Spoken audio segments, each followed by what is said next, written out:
So I'm just making sure I've got you all on mute, which I have, and I've opened my chat box as well, so that in the event you've got any questions, you can type them in as I start to work, or if you prefer, you can wait until I've stopped the filming and then you can ask your questions live.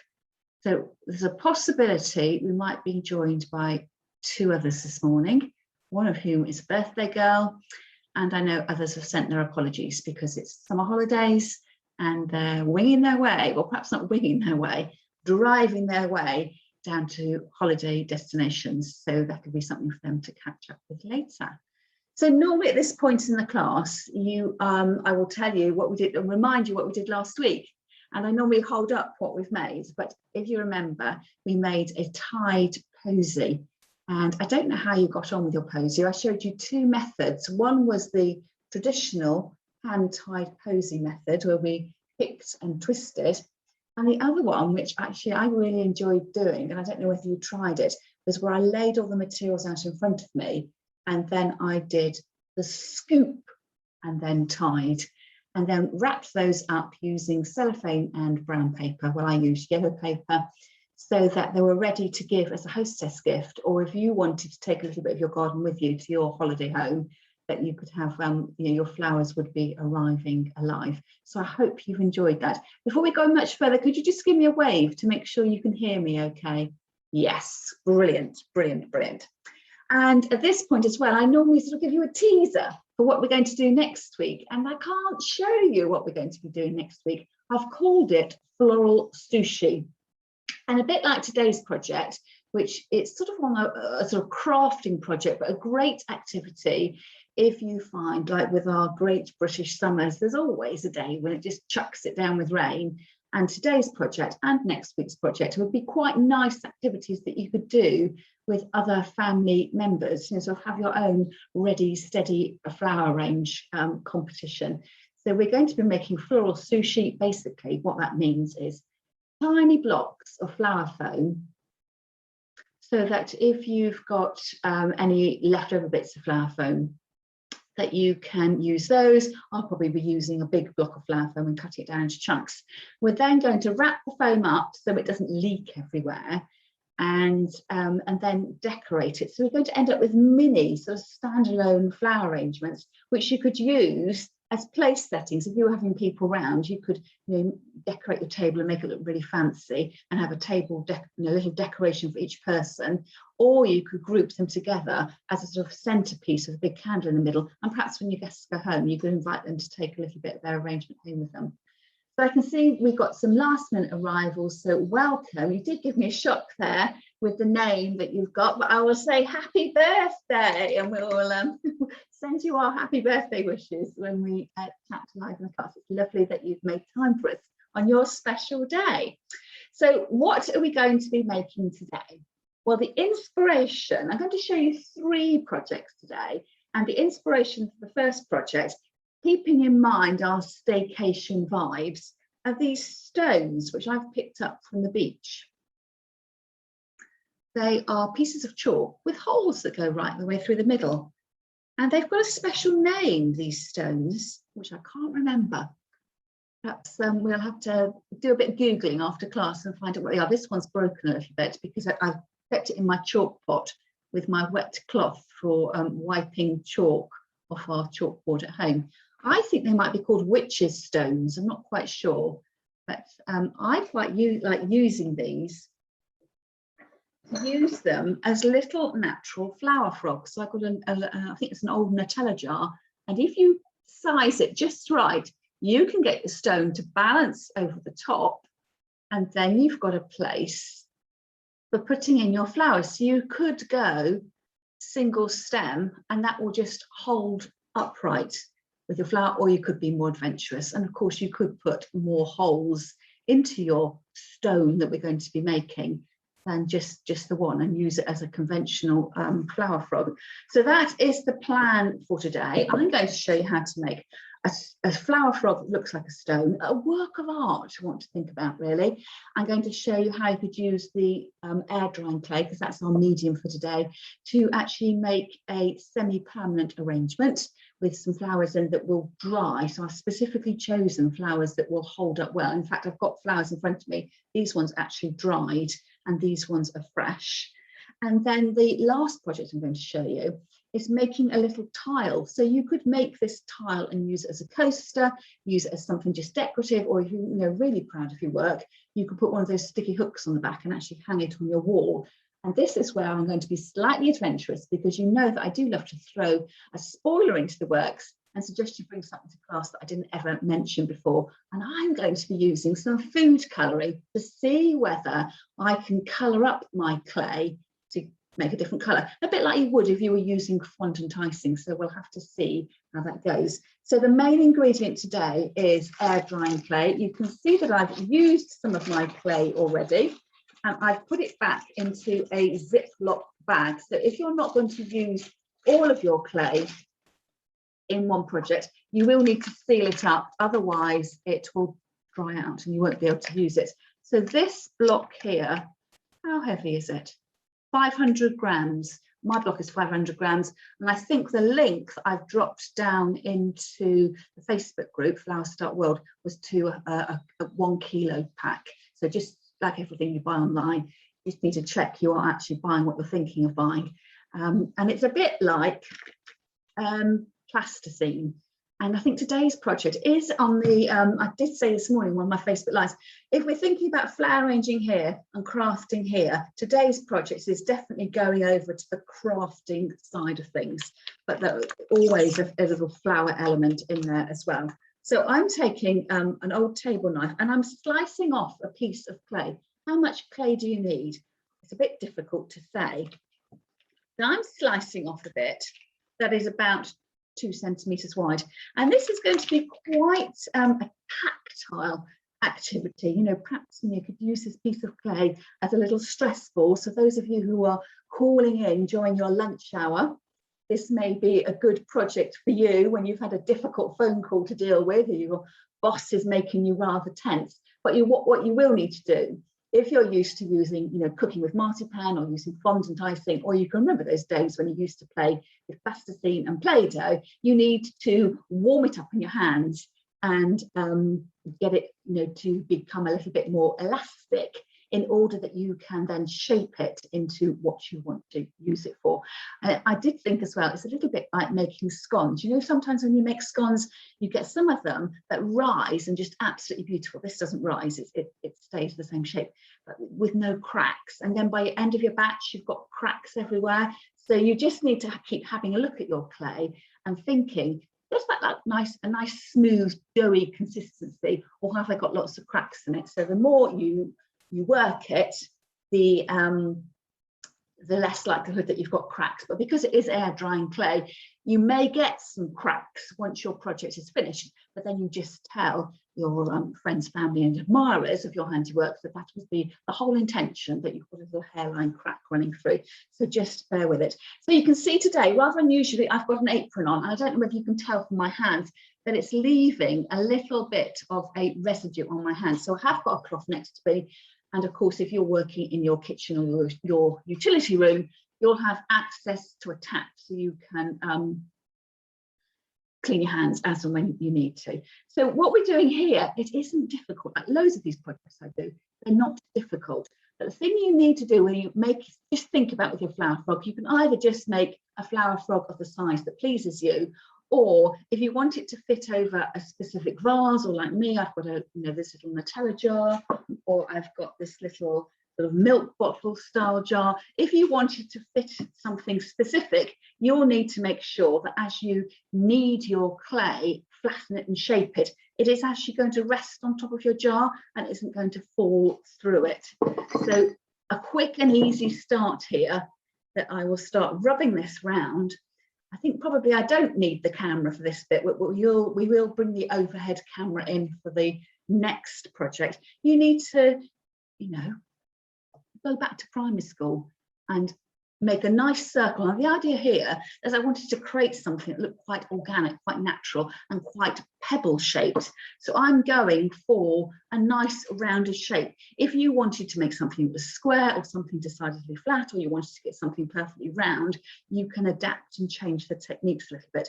Now, I thought I would try something to fit my milk bottle. So I'm measuring it up, and at the moment it looks like I've got a huge marble resting in the neck of my milk bottle.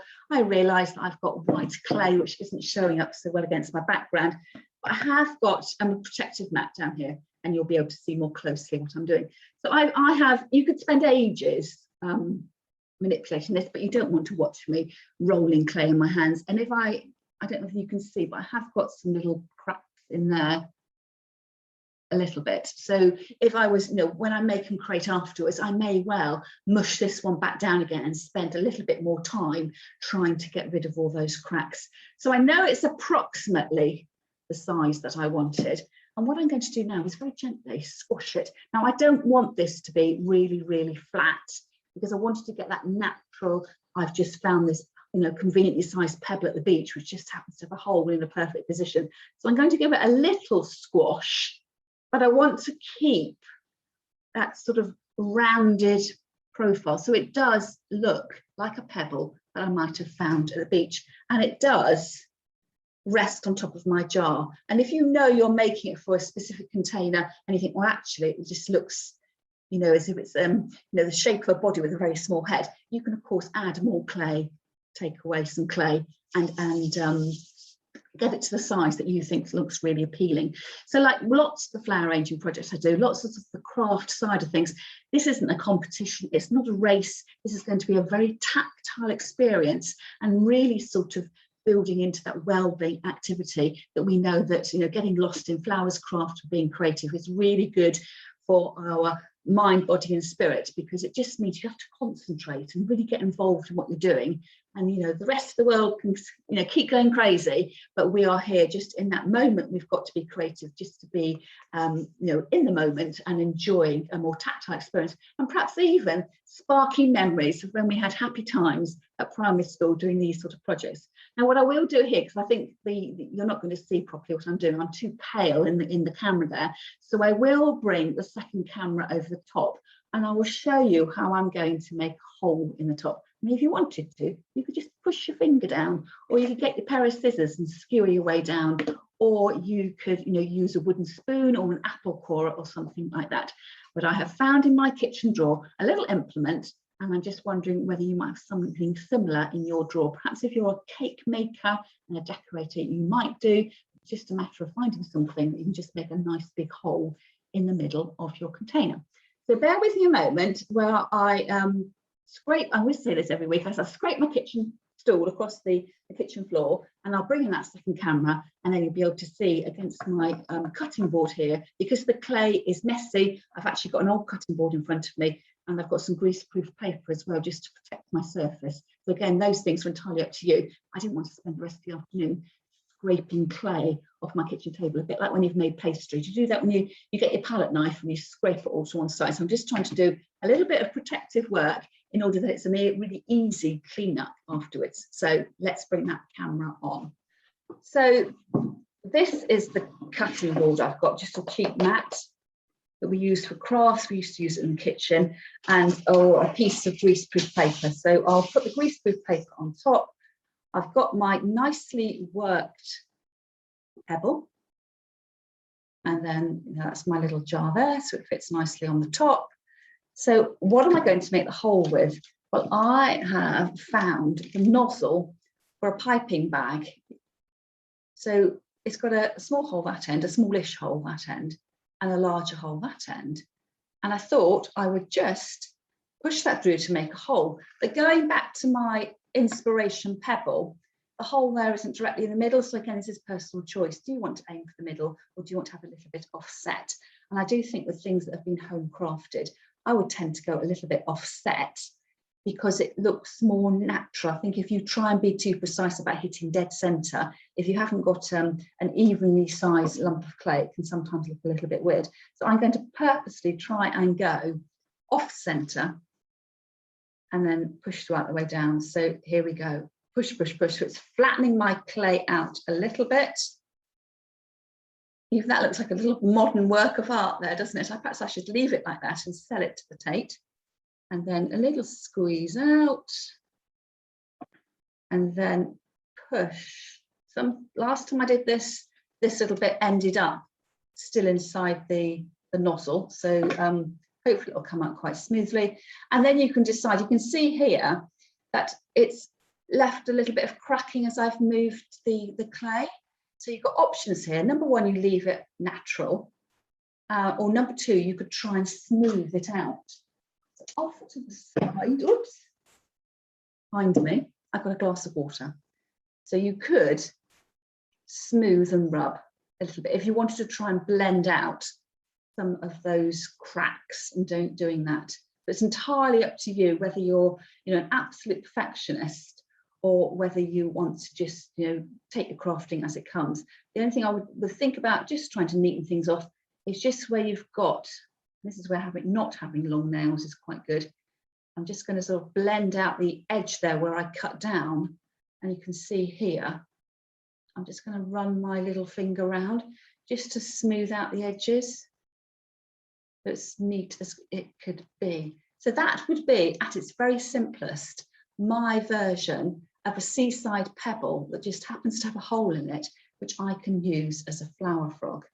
So this will take a while to dry. I made one on Saturday, which I'll show in a moment. So Saturday, Sunday, Monday, Tuesday. So this is 3 days ago. And I would say I still don't think it's particularly dry. So it's quite thick here. But what I did with this one, I laid it out on, I put it on some greaseproof. I put it in my workshop. And then every day, well, when I remembered, I just flipped it from side to side, because you can see as it starts to dry out, you can sort of see a damper part in the middle. So don't go ahead and sort of rush to use it straight away. You will need to factor in some drying time. So by the magic of television, I can show you this pebble, which is dry. So you can have a look. It's sort of slightly grey. I don't know if you can pick up the wet, the fresh clay is slightly grey and wet. And actually, now it's dried, I much prefer the colour. It's gone white. I was slightly concerned when I made the prototype here that I got a rather dull grey colour with my clay. So it has definitely dried white. So I've made this one slightly flatter. This one's more rounded that I've got here. And actually on the other side, because I wanted to make sure it was going to fit my container, I squashed it onto my jar. So not only have I got my hole offset, oh, is that going to work? Yes, it will.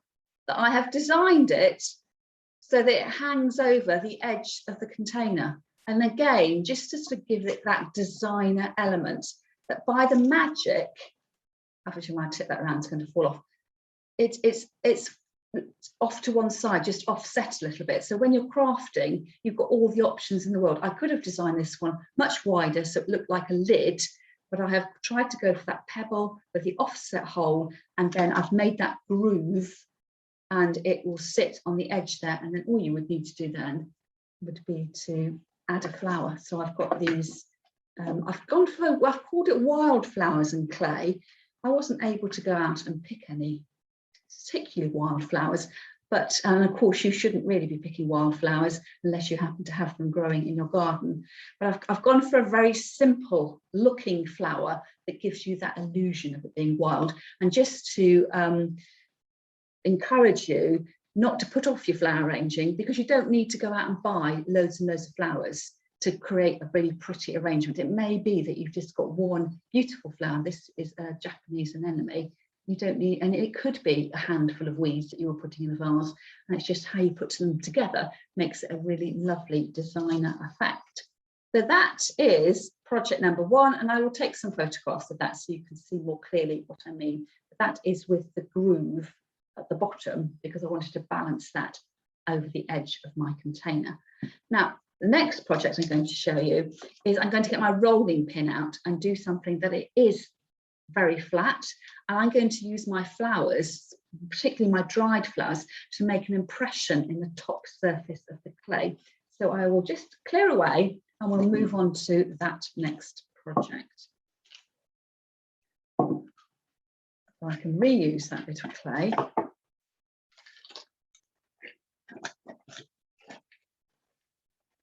back here. I'm going to go sort of 3 centimetres here. So out of this block of clay, of course, it depends how big each of the projects you're going to make. I've made 1, 2, 3, 4, 5. I would have made 5. I would have got 5 of these little projects out of the 1 block of clay. But if you go for the 1 kilo block, it just gives you more to play with. And you will need to keep it sealed up if you want it to last longer. So mushing it around again. So here I've got my, again, it's like pastry. It's the closest thing. It's like wet pastry, the closest thing I can describe it as. And I want to make a square shape that looks quite regular. Now the way of doing that, and again, I just need to stand up and get a few more items, is I happen to have 2 ceramic tiles. And I thought if I rolled this dough out between the ceramic tiles, I will get a nice level, you know, consistent depth. But you can do this by eye. We'll see how that works. And because I don't want to roll direct onto the clay, because it's going to get sticky, I've got some greaseproof paper. So I'm going to put another piece of greaseproof paper over the top.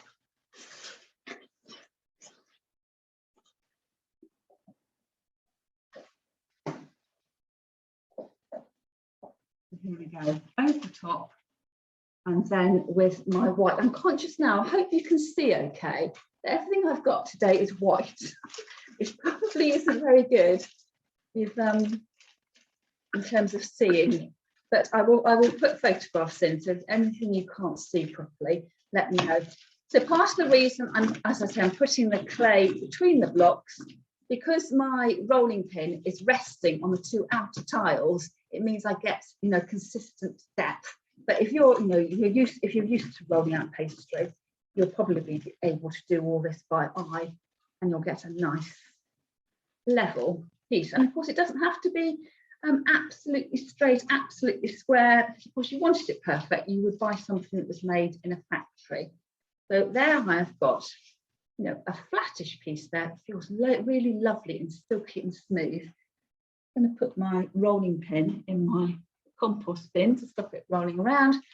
And then actually I quite like the shape of this. If we're going to be really precise, you might want to cut your shape down. So I'm taking again my old table knife and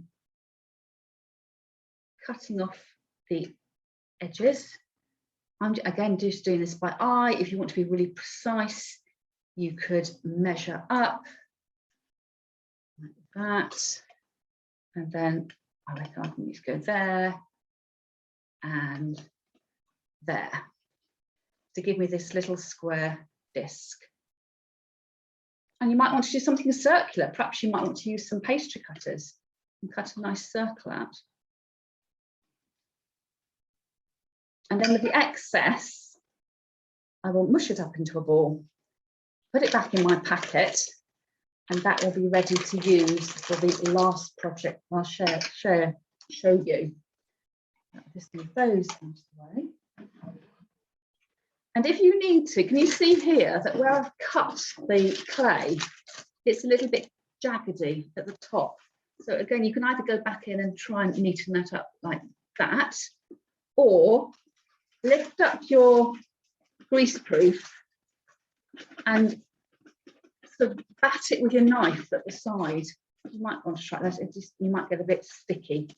So if you want to be really precise, but again, it depends on the look that you're after, but you can neaten up the edges like this. So I have got quite a flat surface on here. I can see a little bit of marks here from my greaseproof paper. I actually must have rolled over a bit of a crease, but I don't mind about that. And then off to the side, I'm going to create some little impressions. So I'll lean across and bring in my stack of, again, sort of chosen for their wildflower look. I have got some Eryngium, which is dried, some kangaroo paw, which is quite an exotic Australian native, and then more commonly poppy seed heads. I've got some lavender that I might use. And some sea lavender, might use that later on. Honesty. And I picked this morning out of my neighbour's garden. I'm not quite sure what that's called. I'm thinking Star of Bethlehem, although that's its common name. Can you see it's got little star-shaped seed pods in there that had originally yellow flowers that looked like the yellow of a stingy nettle. You know, the stingy nettle was white, but that was yellow. And then this is crocosmia, which I've had dried from my garden from a couple of years ago. And the idea here is we're going to lay your choice of flower on the top and either press it in with your hand to get an imprint or to roll your rolling pin over the top. So let's have a go. You could imagine doing this with ears of corn. So let's start with the lavender.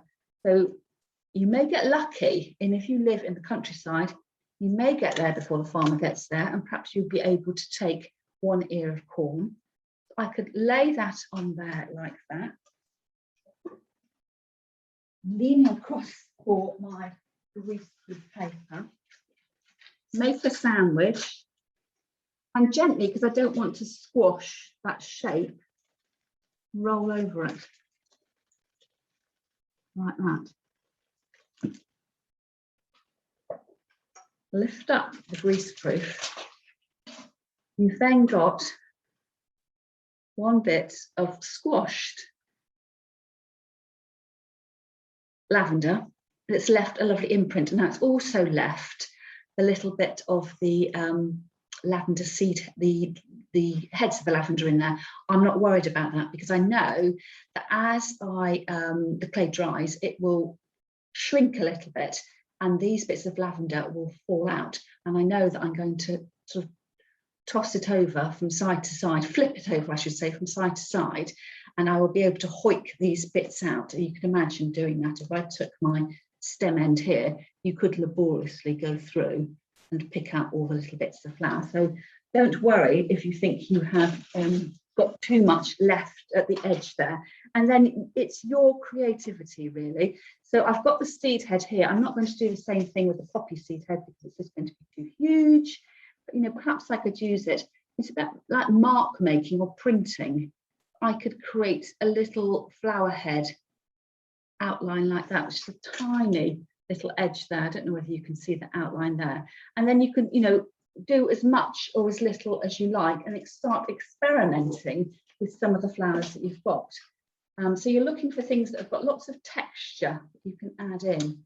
You know, will it work? Won't it work? Well, the thing to do is to try it and see what happens. So I've cut off the head of the kangaroo paw, and perhaps instead of using the rolling pin, I could use the, you know, just the pressure of my fingers to get an indentation there, coming down at the edge and then lifting that out. So that's a much paler indentation. I'm not sure you can see that clearly. I will lift that up so you can have another little look. So that is the kangaroo paw, that is the poppy seed head, and then this is the impression of the lavender that I had on the side. So you could just go random patterns, or you could try and make it perhaps look like you've got flowers growing out of your little tile area. You know, I've not tried it before with this, with the Jerusalem flower, Star of Jerusalem, Star of Bethlehem, I think it might be called. So, you know, I'll just have a go, see what happens. And if I really hate it, I can just gather the clay back up and make it, you know, make it into a ball again and attach it on. It almost looks here like a globe thistle. I don't know if you can tell. In fact, I'm going to go over that bit of poppy because I prefer this shape here. It looks like a dandelion, I would say, blowing away. So you would carry on and do that. And then, you know, as much or as little as you like. Apologies, my dog is barking. And then when that came to dry, imagine I've had that on my workshop overnight, and then tomorrow morning I would take it up and I would just flip it over like that and then let the back dry out as well. And you can see here from the back, it's got some little streaky lines which have just come from where the moisture has caught onto the greaseproof paper. It's just creased a little bit. That's all part of the natural wear and tear. Now you'll notice if you're being eagle-eyed that where I use the rolling pin to go over the lavender, it's distorted the shape here. So probably what I should have done was saved my trimming right until the end. And if I did want to use the rolling pin, I could square up afterwards, and perhaps with this stem here, perhaps that'd be quite nice if the two stems actually landed on the bottom of the tile. So again, you do as much or as little as you like, and that all these little bits of detritus would disappear. So you want something that's quite bold that you can make a really good imprint in. So I think the kangaroo paw looks beautiful, but it is very faint in relation to the lavender and to the seed head over here. It's entirely up to you. But perhaps leaves, if you've got some beautiful leaves with really deep veins, they would look absolutely beautiful as well. So I'm going to put that onto that side and then show you the next little project, which is going to be even messier. And that's when I'm going to colour up the clay. So originally, as I said, the clay, I bought the white clay, which I was a bit disappointed because I thought it looked very grey and uninspiring, but it does dry white, so that's good. So off to one side, I've actually got some food colouring. I'm going to use these leftover little bits I had from before. And let me show you what I have got. I haven't gone out and bought these specially. I just suddenly had that brainwave moment. I've got some of these concentrated paste food colourings. So I don't know whether you've ever used them before. I always used to use little bottles of liquid, but I found the colour wasn't very intense. The colour in these is very, very intense. You only need a tiny amount. So this one is pink. It looks in the jar, it looks like Marmite. So you will need just a tiny amount and little. I would build up your colour. So I'm going to put in my skewer, and probably even that much is probably too much. So putting it across into my clay. Now, I've never used fondant icing, but I imagine this is how you colour fondant icing. I think I may have made marzipan fruits as a child. So it'll help with the blending it in and whether it's going to, well, looks like I do need more. So it's, let's be a little more generous this time. And what I'm imagining is I can either go for a solid colour or I could go for a sort of streaky marbled look. So I've gone from very delicate to a bit heavy-handed there, just for the camera. But you can see here, I've saved this project to last because it really will make your hands really, really dirty. Look like, a true crime novel has happened in your kitchen. So you can imagine that the more you scrunch and swoosh, the better blended the colour will be. So I'll just do that for a little bit longer, conscious of the time. Again, you don't want me to watch me mushing clay, or perhaps that would be quite a nice restful activity, watching somebody do that. So it's almost turned it into quite a terracotta-y colour from something that I know is going really, really bright pink. So imagine that is all beautifully blended. So this may not be your cup of tea at all, but it's all about me showing you ideas so you can adapt along the way. What you could do with these tiles once they're dry, you can always paint them, and if you wanted to protect them, you could seal them in with varnish. So just to show you that you can make an attempt of colouring the clay. And for this project, I'm actually going to arrange my flowers direct into the clay. And this is where you need to choose something that is going to look good when it's actually dried out.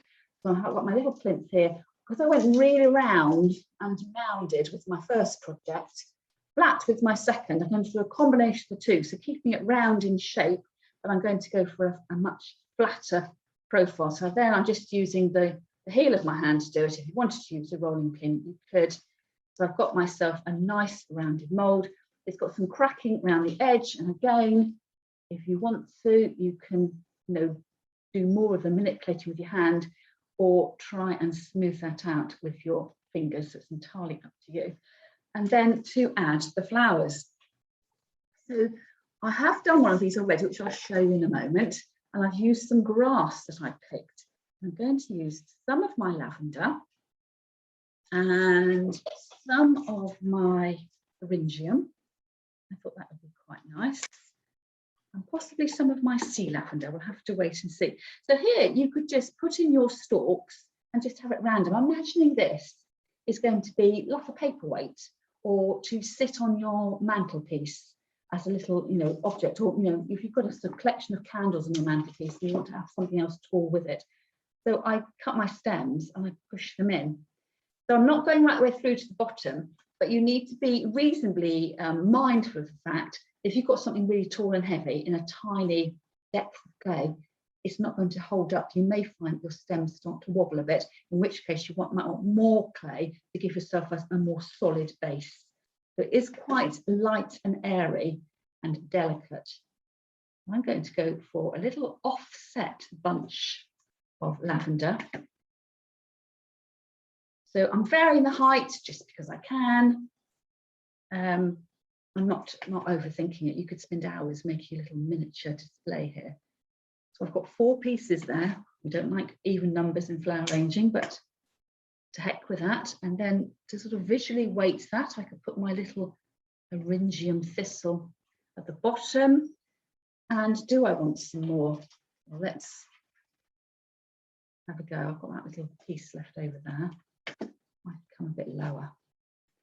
And then you make and create. And if the colourful clay isn't for you, skip that step. But it just gives you another option that you could think about painting the clay base afterwards, or using food colouring to give yourself a little bit of colour. And again, I will show you this in more detail from the side view, but this is one that I've made earlier. So this is the grass. I don't know what the name of this grass is. It's the one that quite often gets caught in your dog's ears. So you have to always check the ears when you've been for a walk. And here I use the poppies to make a little cluster, and that would sit flat on the side. And I would imagine, yes, I'll probably put that on my mantelpiece, or I might even, it's not particularly heavy, but if I had some receipts or a shopping list that I've got, I might tuck my papers underneath and have it standing like that. So what I'll do next is I'll bring the camera back up to my face, and I'll hold these out so you can see them front on, and then you can let me know which projects you would like to stay and make and create, and then we'll open it up for Q&A. So I'll be back in a moment. So hello, I feel like I'm surrounded by lots of little things. So that is what I have just made, going from reverse place. So the little stand like that. So I've got the blues, the pink, it's sort of, I've got a marbled effect with my pink food colouring there. It does look like marble, sort of a big, the colour of that sort of salmon pink that you get on marbled fireplaces. So again, that's entirely optional. I didn't want you to see everything just in white if you thought white was too plain. So we've got number 1 there. And then it says I ought to dry my hands. I don't think I can dry my hands. They need to be properly washed. So this was the one that I made on Saturday. I feel it's still, can you see the white edge here? Of course, I couldn't flip this one from side to side to dry. So I just feel that's a tiny bit darker and a bit grayer underneath, an indication that it's not actually dry yet. So I won't be putting that on my wooden mantelpiece yet, because it's going to spoil the surface of my mantelpiece. So I need to find a way, perhaps what I ought to do is rest it on its side and just let the air get to that piece there. Or now it is a bit more solid, I could put it on my cake area just so it has got a circulation of air there. But that looks more like a sort of meadow look, with a sort of bleached out colour of the grasses as they dry and the poppy seed heads. So that is there. And then the little flower frog with my very dainty Japanese anemone is there. And I put that groove in, so the groove on the other side so it would balance is there. And again, I think there's probably just a little bit more drying that's needed. It's just a slight grey area. And I will say, although I moulded that on there and pushed it down quite hard, I think probably I should have let it dry on the cup, because as it's dried, it's distorted slightly, but because there's a little bit of give in it still, it's letting me reshape it a little bit. And actually, as I put that Japanese anemone just on the side there, that's the whole point of what you've been making. It's just flopping to the side So when I put it in there, it stays and it's more upright. And what I thought I would do with this one, I was inspired by the Constance Spry exhibition I went to a few weeks ago. And there was a picture there where she had made a huge feature of bindweed, the convolvulus. And I thought, actually, you know, taking me at my word, why don't we look at the beauty in the everyday and look at the weeds and how much we all hate bindweed in our gardens? I could create something like that that makes it look really, really exotic, with that leaf sort of sheltering the flower and that trumpet flower shape. And the other flowers I picked as well, I had a little bit of fennel, so nice and you know, airy and grass-like. And again, fennel grows near the beach. I think, what's that one called? Is that campion? Red campion, I think. And then we've got some marigolds. And I'm putting myself on the spot here. Why did I decide to name all these? Scabious, and then the oxeye daisy. So they all do look like wildflowers, and we're just showcasing the wildflowers. And off the side as well, I've got some blue thistle from last week, and also some of my ice plant from last week as well. And then I shall very carefully lift up my tile and present that to you as well. Obviously, it's got the lavender in it still, but that will be able, I'll be able to flick that out with a pen or a sharp pencil, and then that will be ready to dry. And this one I will be able to flick from side to side to let it dry. So I hope you've enjoyed that today, something a little bit different, or hope a little bit different, a little bit, you know, taking our crafting to a slightly designer level. So I'm going to stop the recording now for our ladies that are watching on record later on. And for those of you who are still watching here, we will open up to Q&A if there's anything I can help you with. So bye to the ladies that are watching on record, and I will see you next time.